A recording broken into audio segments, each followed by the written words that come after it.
Ntago ari buri musirikare ushobora kugera kuri izi nzego. Hano hagera abasirikare bafite ubutwari, imyitozo ihambaye y'amaraso ndetse n'ubushobozi bwo guhagarara imbere y'iterabwoba.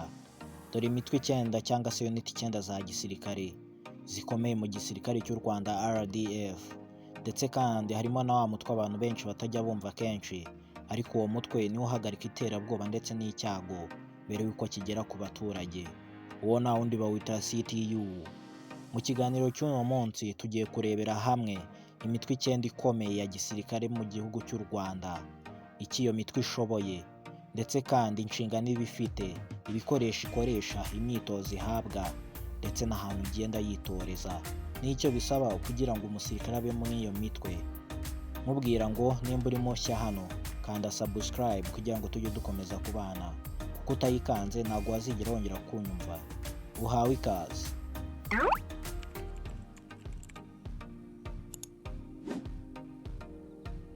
Mu gisirikare cy'u Rwanda hari imitwe idasanzwe idapfa kugaragara, ariko ituma igihugu kiba mu mutekano usesuye. Uyu munsi turareba imitwe 9 ikomeye ya RDF, imyitozo ikora, aho bayikorera, n'intwaro bakoresha mu gucunga umutekano w'igihugu cy'u Rwanda. Munyemerere duhere ku mutwe wa 9 wa gisirikare.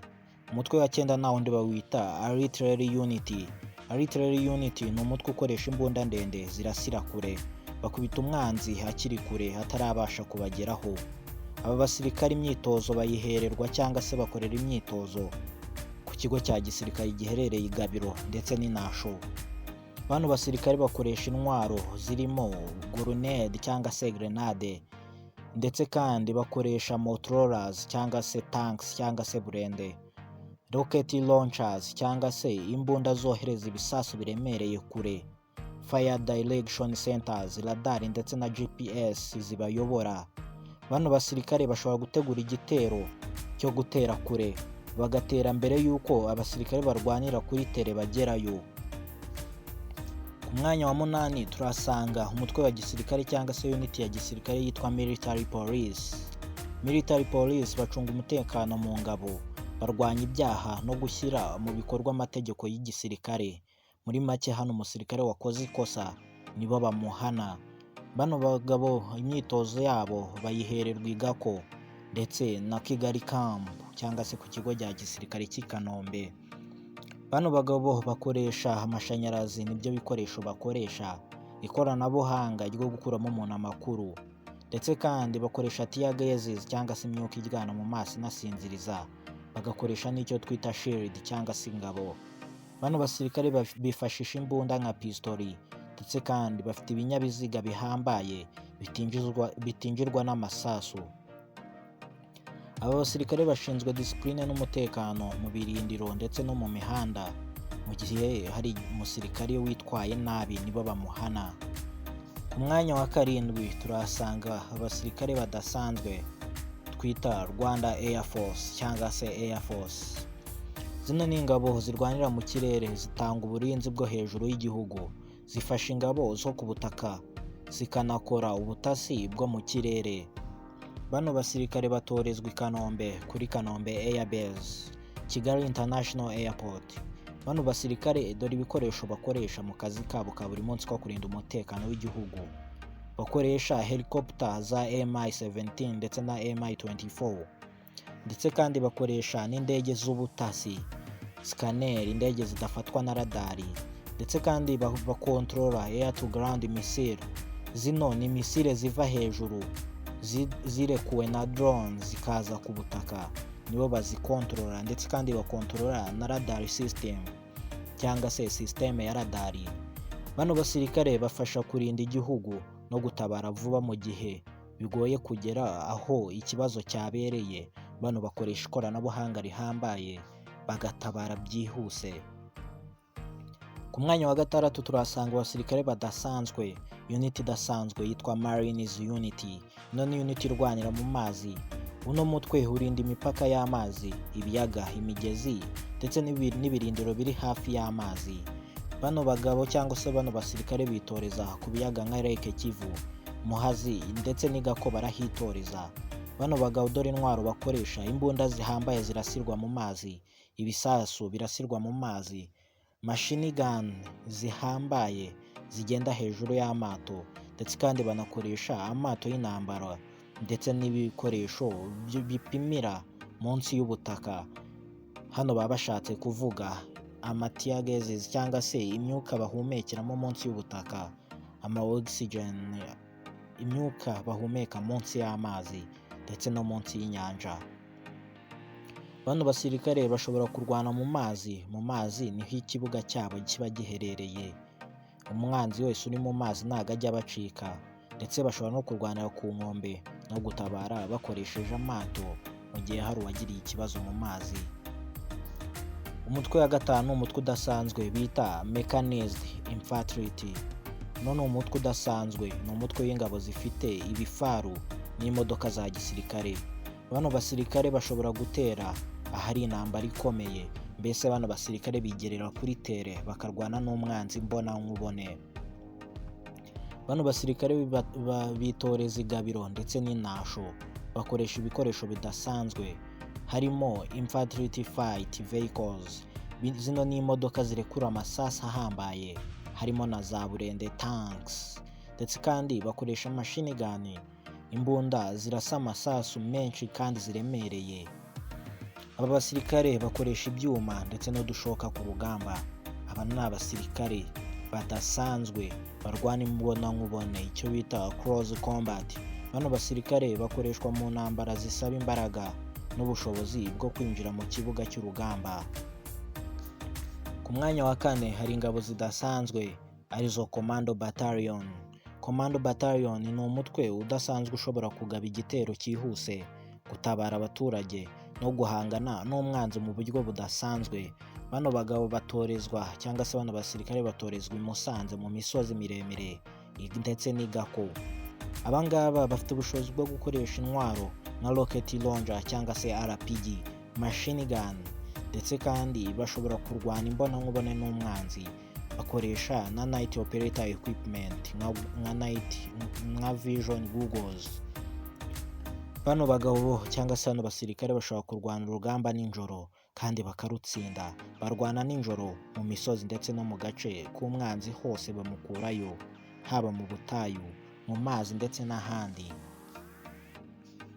Ku mwanya wa gatatu hari abasirikare badasanzwe bitwa Presidential Guard Unity. Uno ni umutwe urinda perezida wa repubulika, ibiro bye ndetse n'ubuyobozi bukuru bw'igihugu.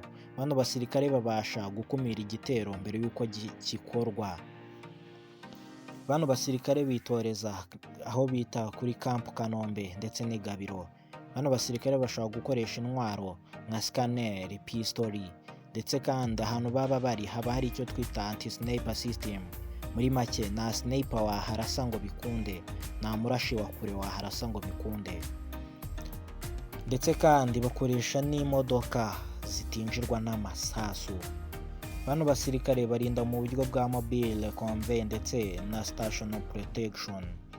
Bano basirikare bashobora kurindisha ikoranabuhanga, ndetse bashobora no kurinda umuntu mu gihe yaba ahuye n'umwanzi bakamurwanirira bakamutabara. Aba basirikare baba bafite intego y'uko mu gihe ari bazima umuntu barinze nta kintu agomba kuba, ndetse kandi baba bafite intego y'uko hagize ikiba uwo barinze banamwitangira, kandi ibyo koko barabikora. Ku mwanya wa kabiri hari igisirikare gikomeye, kino nta kindi bakita CTU, Counter Terrorism Unity. CTU ni umutwe udasanzwe uhangana n'ibyihebe, ibitero byagiturutseho, ndetse kandi bino byihebe iyo bije CTU irabihagarika. Ihagarika icyo bita iterabwoba, ihagarika ibitero byayiturutse inyuma, ndetse n'iterabwoba aho ryaba riturutse hose rishingiye ku masasu ndetse n'ibisasu. Imyitozo yabo bayikorera igako ndetse na Kanombe Camp, ndetse no hanze y'u Rwanda nko muri Leta Zunze Ubumwe za Amerika, Isiraheli, Ubwongereza n'ahandi.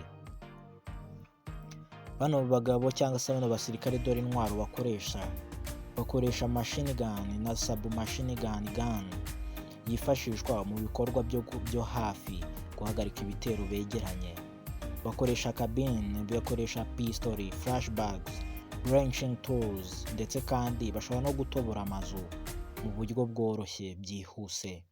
Ndetse kandi baba bafite ibikoresho bisikaninga cyangwa se bishakaho ibiturika biri, ndetse n'amarobo akontorora buri kimwe biri muri make bafite ikoranabuhanga rihambaye.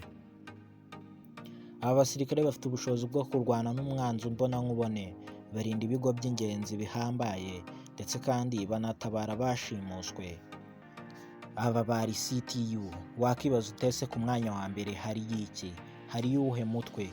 Uno mutwe uriyo nta wundi bawita Special Forces Commandos, SFCS. Special Force Command ni umutwe udasanzwe ukora imirimo y'intambara idasanzwe, ubutasi, gutabara aho bikomeye n'ibikorwa bihita biba ako kanya, icyo twita rapid action.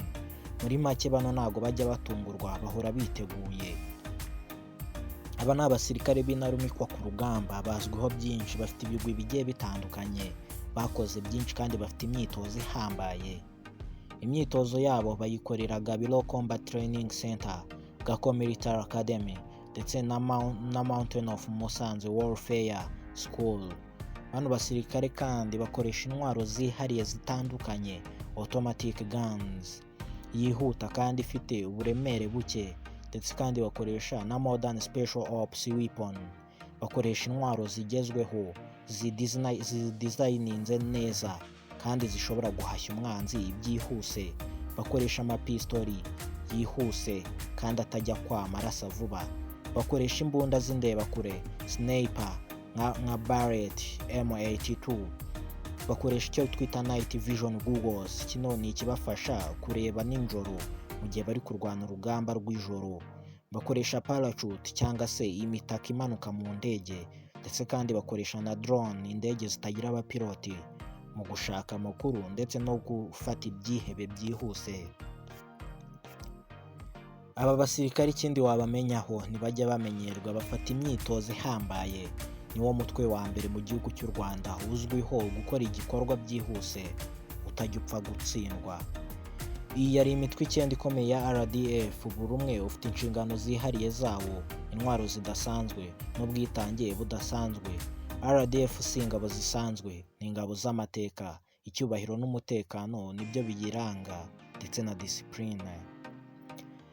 Nkubwira ngo uno niwo musozo w'ikiganiro nari nabateguriye. Nimba utewe ishema n'igisirikare cy'u Rwanda, kanda like, ukore share, ndetse kandi nimba uri mushya ntiwibagirwe gukanda subscribe.